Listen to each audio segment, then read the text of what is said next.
The story you are about to see is entirely real. Additional material has been used to ensure a visual representation and understanding of the events.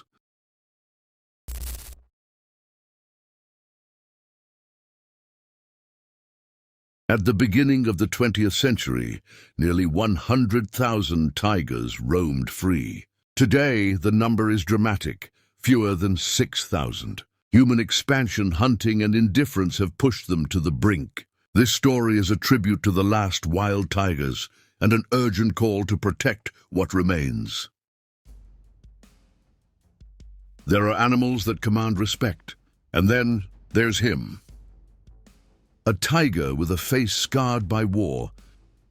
He's missing part of his upper lip, and just by looking at him, you understand his story isn't written in ink, but in blood. His name is Chota Matka, and what he's done doesn't fit within the normal rules of nature. This tiger isn't just big, he's dangerous, he's real, and he's alive right now in the jungles of Tadoba, India. He weighs at least 485 pounds, maybe more. A striped colossus, larger than many Siberian tigers. And the most impressive thing isn't his size, it's his actions.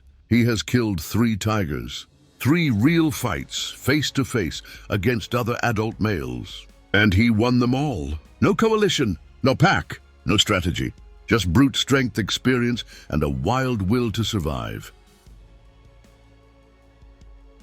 The facts are there. They're real, confirmed by experts, rangers, and park records. It's not a rumor. It's not an exaggerated story. Chota Matka is a killer of his own kind. In the world of big cats, that puts him on a different level. It's no longer just about territory. It's about total dominance, about instilling fear, about being the last one anyone would dare to challenge. While some tigers fight for food, this one fights for control. While others hunt deer, he eliminates his most dangerous rivals. Some still argue whether a tiger can beat an African lion in a fight. And while there may never be a definitive answer, Chota Matka forces the question. Are we looking at the strongest big cat in the world today? The true king of the jungle? Stay, because this isn't a legend, it's a fact.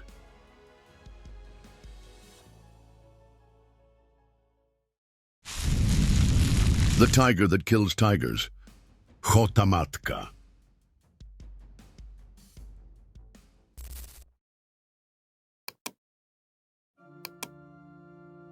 Tadoba Tiger Reserve, India. In 2016, a cub was born who would carry more weight than he seemed able to bear. He was the son of 2 well-known figures in Tadoba's core territory, Matka, a dominant male who controlled much of the forest, and Chota Tara, an experienced female who had successfully raised multiple litters. That year, during the monsoon season, Chota Tara gave birth to 2 males, Tara Chand and Chota Matka. The second was named in reference to his father. From a young age, he stood out for his size, but he didn't have the dominant personality of his brother. Tara Chand, on the other hand, was more active, stronger in appearance, and during the first 2 years, he was the leader between the 2. Both grew up under their mother's protection in the park's core area, in a territory marked by the constant presence of Matka. During that time, their father dominated not only Chota Tara, but also other females like Maya, and everything seemed stable. Until in October 2017, when they were still subadults, an injury changed the course of history. Chota Matka was seriously wounded by a wild boar while trying to hunt. The tusk tore open his right side. The wound was visible, deep and painful. Chota Tara constantly licked it. The forest department wanted to intervene, but they weren't allowed. Tara Chand stood between the vets and his brother. He didn't act aggressively, but his presence alone was enough. They were together and would remain so. During that stage, the brothers were rarely seen fighting. The bond between them was clear. They played together, hunted together, and also faced the moment together when Matkasur, their own father, drove them out of the territory. That happened in November 2018. Both males were now big enough to be a threat, and their father didn't hesitate. During the same period, Matkasur was leading Maya and her cubs to a safe area, out of reach of his older sons. The two young males then began their dispersal phase. Both were included in a GPS collar tracking program in June 2018. And although they remained together, life as a duo wouldn't last long. In December 2018, Tara Chand was electrocuted. He touched a farm fence in the buffer zone. He was just over 2 years old. It was a quiet death, but devastating for the other brother. Chota Matka was left alone. His wound hadn't fully healed, his body still wasn't strong, and the territory was full of rivals. In the following years, the story of Tadoba changed quickly. Matkasur was overthrown by a new generation of males. Mowgli, Rudra, and Tala began marking their own territories. Chota Matka wasn't the strongest among them. He was often seen limping, with cuts on his front legs. His youthful play had not been as intense as that of other males, and that showed when he had to defend himself. Despite his physical limitations, Chota Matka achieved something few manage. He survived. He never strayed far from the territory where he was born. He learned to hunt alone, sometimes on the edges of the forest. Like his father before him, he began feeding near village boundaries where livestock was easier prey. Physically, he wasn't perfect. He had scars. His face would change completely later on. But his eyes were unusual, a light blue, almost gray, different from the eye color of most tigers in the region. His body was robust, with broad shoulders and a strong neck.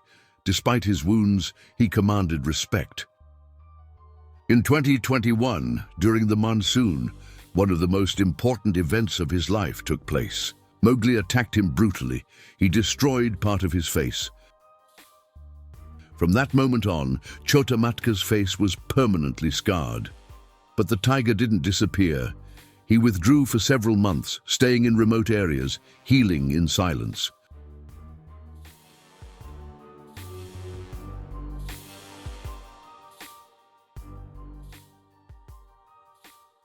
During that time, other males also emerged, like Balram, Chota Matka's half-brother from Brahmapuri. The threats were constant. But in April 2022, everything changed again. Chota Matka came back, and he didn't just return, he struck back. He directly attacked Mowgli. The wounds were so serious that the other male disappeared from the Tadoba area. With no strong rival in front of him, Chota Matka took control of his enemy's territory. Not only that, he killed Jani's cubs, who were Mowgli's offspring, and then mated with her. By then, no one doubted who he was.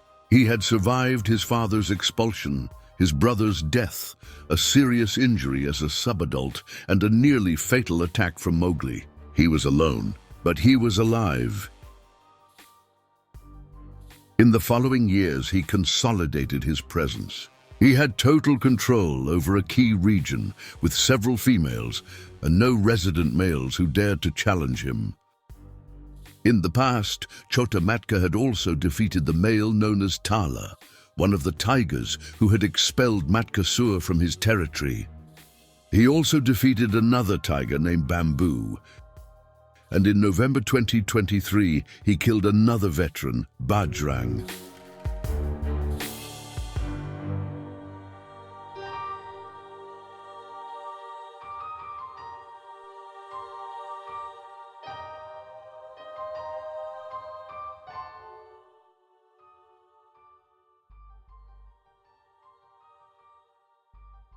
His record also includes the death of Banush Kindi, which occurred in 2021.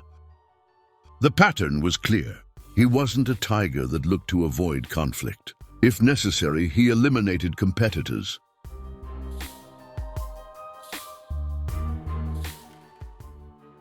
In May 2025, Chota Matka achieved what many believed was impossible. He defeated and killed Brahma, one of the most imposing tigers in the park.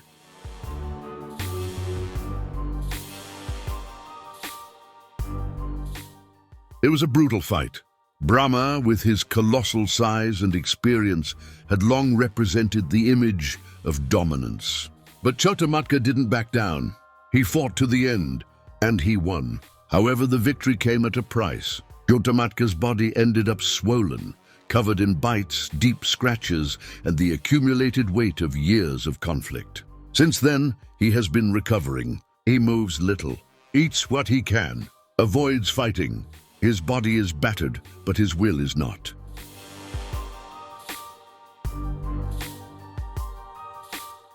Because that is the life of a male tiger. A life in solitude, without alliances, without help. There are no brothers to back him up. There are no prides. From the moment they separate from their mother, everything depends on them. They must conquer territory, defend it, hunt, survive, with no room for error.